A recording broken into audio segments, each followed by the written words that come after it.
Chapter 4. The beginning of WOES. The primary school I attended from age 6 was a missionary school for physically challenged children. Atunde Olu School in Surulere. Miss All and Miss Green, two wonderful missionaries from the United Kingdom, ran the school. I never failed throughout my primary school days. When you perform exceptionally well academically in Atunde Olu, you get lots of gifts donated by some of our sponsors and partners to take home. So, on most days of vacation, when I'm seeing cuddling various gifts, my parents and siblings could guess my examination position. I was academically brilliant and outstanding despite being so mischievous. My trust in my abilities and brilliance started evolving into pride. I will tell anyone wicked to listen that I will always excel in anything I ventured into or set my mind to do. In my secondary school days, I do tell myself that I can never fail.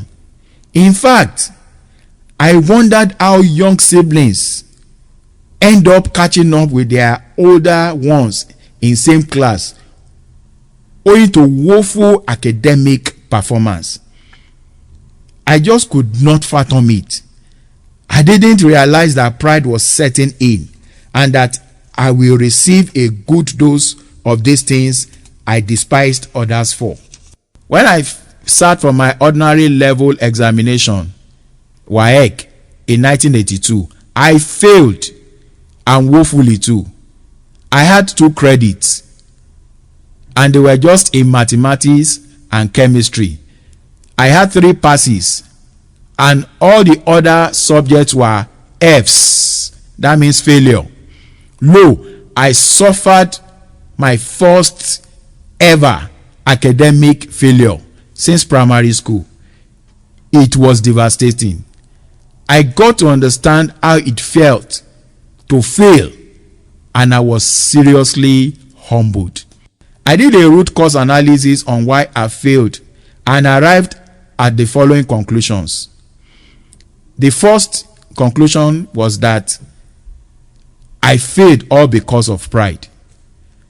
I was so full of myself, always being self-reliant, bragging that I can never fail. Secondly, I came to realize that failure is a part of life.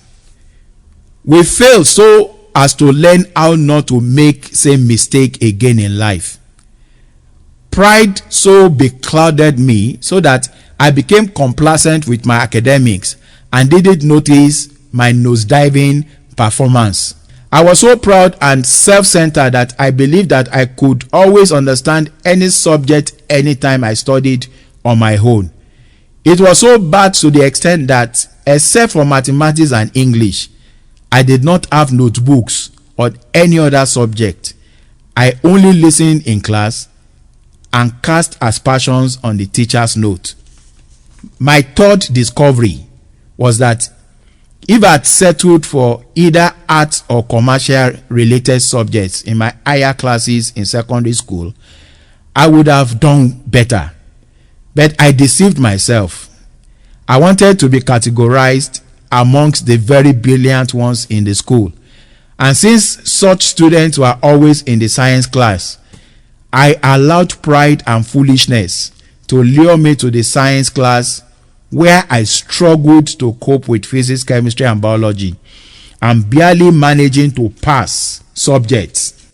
But the WAEC result proved to me how foolish I had been.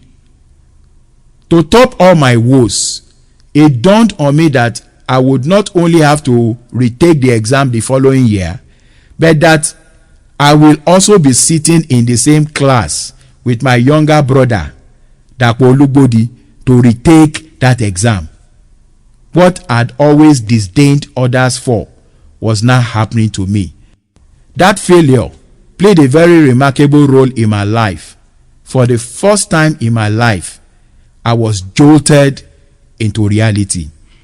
The scriptures tells us that except the Lord builds the house, they labor in vain that build it. Except the Lord keep the city, the watchman waketh but in vain. That is Psalm 127. Except the Lord gives a man the opportunity and enablement to excel and make it in life, no one can. Without him, he can do nothing. This singular event marked the beginning of my search for God, and that was the beginning of my letting go of my pride and overconfidence.